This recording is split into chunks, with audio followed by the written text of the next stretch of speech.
شہادت ہمارے ہاں بیان ہوتی ہے اس انداز میں کہ لگتا ہے کہ کسی مظلوم بندے کو کسی نے پکڑا ہوا تھا تو وہ سارے اسے مار رہے تھے اور وہ منتیں کر رہا تھا کہ مجھے نہ مارو. اتنی ہائے ہائے کی جاتی ہے کہ محسوس ہوتا ہے کہ امام علی مقام بڑے پریشان تھے کہ کسی طریقے سے، اور ان کا خاندان بڑا تکلیف میں تھا کہ جلدی کہیں کربلا سے نکل جائیں. حالانکہ اس دھرتی پہ، اس کائنات پہ صبر، شجاعت، استقامت اور حوصلہ جس سے کائنات سیکھے گی وہ صرف امام حسین ہی ہے. اتنے بڑے صابر آدمی کے بارے میں اس طرح کا رویہ اختیار کرنا کہ وہ تو گویا اس طرح کر رہے تھے کہ بس کسی طریقے سے میری تو یہ امام حسین کی مظلومیت سنا کے لوگوں کو اس طرح کا کر دیا جاتا ہے. یہ انداز بتایا جاتا ہے کہ شاید واقعہ کربلا رونے دھونے کا نام ہے، حالانکہ بات یہ نہیں ہے.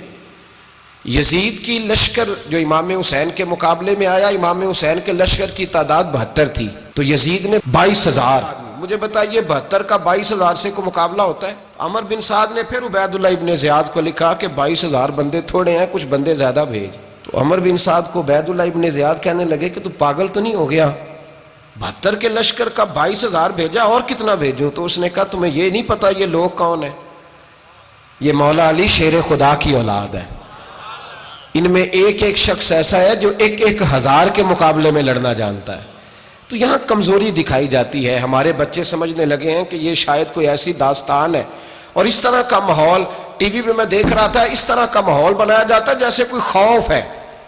یعنی واقعہ کربلا کوئی ایسا واقعہ جسے دیکھ کے خوف طاری ہو جائے، بچے راتوں کو ڈریں. وہ اکیلے درخت دکھائے جا رہے ہیں اور تیر دکھائے جا رہے ہیں. او یار، کیا قوم کی تربیت کر رہے ہیں؟ واقعہ کربلا حوصلے کا نام ہے، دلیری کا نام ہے. سنیں بات اصل میں کیا تھی، بڑے ٹھنڈے دماغ سے میری بات کو سمجھیے گا.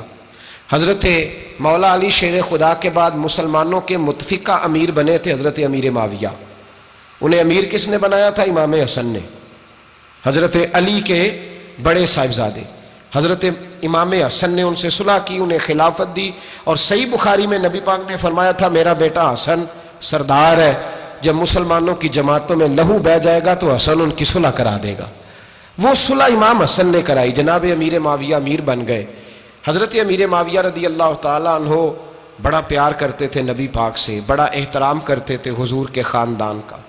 ان کی جو اجتہادی خطائیں ہیں وہ اپنی جگہ پہ موجود ہیں. چونکہ امام حسن نے ان سے صلح کر لی، لہذا ہم بھی ان کے بارے میں کوئی جملہ کہنے کے مجاز، ہماری مجبوری امام حسن ہے. اس لیے کہ جسے امام حسن صحیح کہے پھر امام حسن کے ماننے والے کو اسے غلط نہیں کہنا چاہیے. حضرت امیر معاویہ رضی اللہ تعالیٰ عنہ کا جب وصال ہوا تو حضرت امام حسن پہلے ہی ان سے وصال کر گئے، آپ کو زہر دے دیا گیا، آپ شہید ہو گئے. امام حسین موجود تھے. تو یزید کے بارے میں لوگوں نے کہا جناب امیر معاویہ سے کہ یہ ٹھیک ہے، مناسب ہے اور بہادر ہے، دلیر ہے، وہ جو ہوتے ہیں نا خوش آمدی ٹولہ. تو حضرت امیر معاویہ کے گرد بھی کچھ ایسے لوگ تھے، انہوں نے آپ سے کہا کہ یزید کو نامزد کر دیں. تو آپ نے یزید کو بلایا، حوالہ مجھ سے دیکھ لیجئے گا. بلا کے فرمایا کہ 3 بندوں کے سامنے اپنی خلافت پیش کرنا، اگر وہ تجھے مان جائیں تو امیر بن جانا، نہ مانے تو چپ کر کے گھر بیٹھ جانا. وہ 3 بندے کون ہیں؟ جناب عبداللہ ابن عباس، حضرت عبداللہ بن زبیر اور امام حسین رضی اللہ تعالیٰ عنہ. یہ وصیت فرمائی جناب امیر معاویہ. حضرت امام حسین کی وہ شخصیت تھی کہ مشکات میں حدیث ہے، نبی پاک صلی اللہ تعالیٰ علیہ وسلم کی چچی جناب ام فضل صبح صبح گھبرائی حضور کی بارگاہ میں آئیں. عرض کی یا رسول اللہ صلی اللہ علیہ وسلم، آج میں نے عجیب خواب دیکھا ہے، میں ڈر گئی ہوں. حضور نے فرمایا چچی کیا دیکھا؟ عرض کی حضور میں نے دیکھا ہے کہ آپ کے وجود کا گوشت کا ایک ٹکڑا کٹ کے میری جھولی میں آ گیا ہے. حضور یہ کیا ہے؟ تو محبوب خواب سن کے مسکرائے، فرمایا چچی یہ پریشانی والا خواب نہیں، یہ تو خوشی والا خواب ہے.